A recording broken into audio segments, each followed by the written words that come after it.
Ladies and gentlemen, my name is Eric Paxton. Today is May 24th, 2025. We are going over FTE 217 Modern Sporting Rifles Week 3 assignment, with the prompt being relying upon your understanding from the material this week. Choose 3 components within the AR platform or platforms and answer the following. First one is, what are the critical dimensions associated with these components? So let me go ahead and retrieve my AR. We'll go ahead and show clear. Go ahead and pop that back, lock the bolt in place. Show you inside that the chamber is in fact empty. There's your visual and your physical inspection. You can see my finger up in there right here, and there is nothing inside. So showing safe and clear, we will go ahead and release the bolt, let it come back forward. And now I'm going to pop out the rear pin.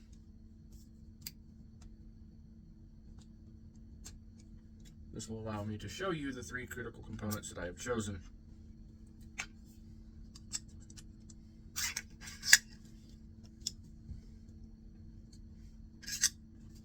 One of those being this piece right here, your hammer. That has a width of 3.9 millimeters with a height of 5.5, or a length, sorry, which is the whole overall length of it, of 5.5 millimeters, and a height when down of 0.8.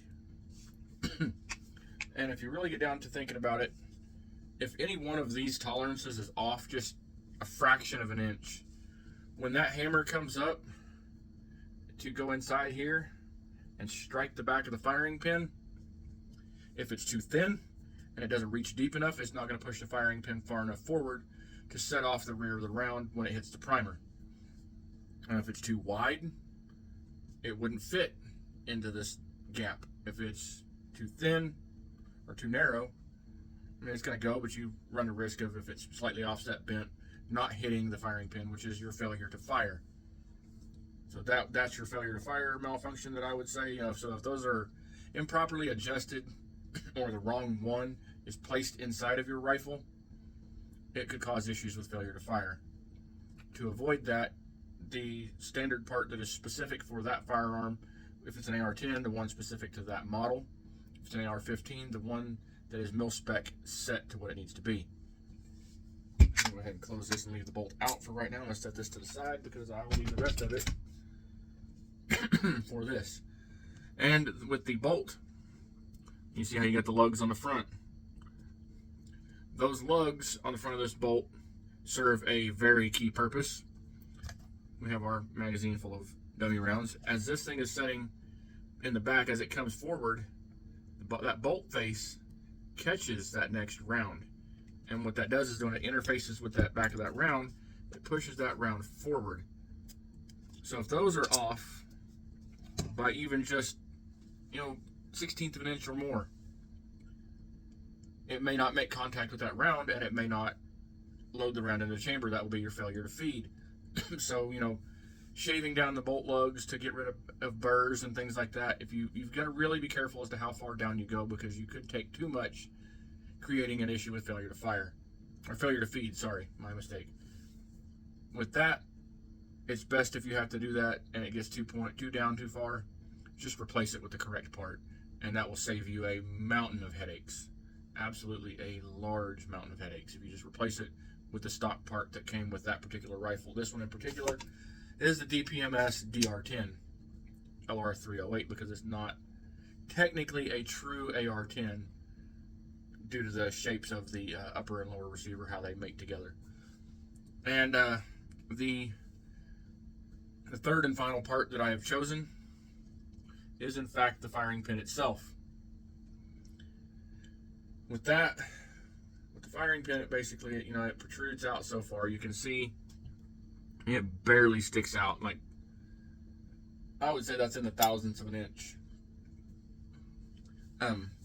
But if that is filed down too much to get rid of burrs or any imperfections in the material, you're going to once again revert back to that issue with failure to fire. It will not strike the primer hard enough to set off the round. So, with those being a relatively cheap and inexpensive part when it comes to the AR platform, it's much best to, instead of going into the filing them down to remove the burrs and defects and things in them, just to replace it with the correct part, the part that goes to your specific rifle model and caliber size. There are many options for the AR platform as far as it goes to any of these parts. They can be readily available at pretty much almost every gun shop you can go to around. And if you can't find them at a local gun shop, they can always either order them for you, or you can go onto the website of the company that makes your specific rifle. You can look up the part and order it there. I mean, it's just wise all the way around to replace those parts.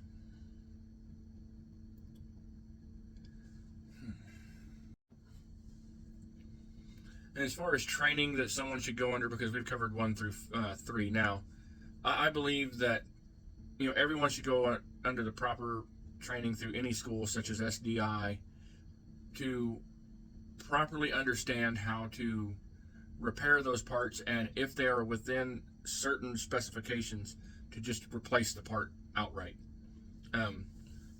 Additional components that interact with those that we've selected. The bolt is going to obviously interact with the barrel extension, and the firing pin is going to interact with the hammer, and the back of the front of the firing pin is going to interact with the back of the primer on the round. And those dimensions have already been stated in here. As far as they have thousandths of an inch of tolerance. So it's really wise to be exceptionally careful with how much modification you do to something, and what modifications you do allow to be done to your firearm. I mean, absolutely.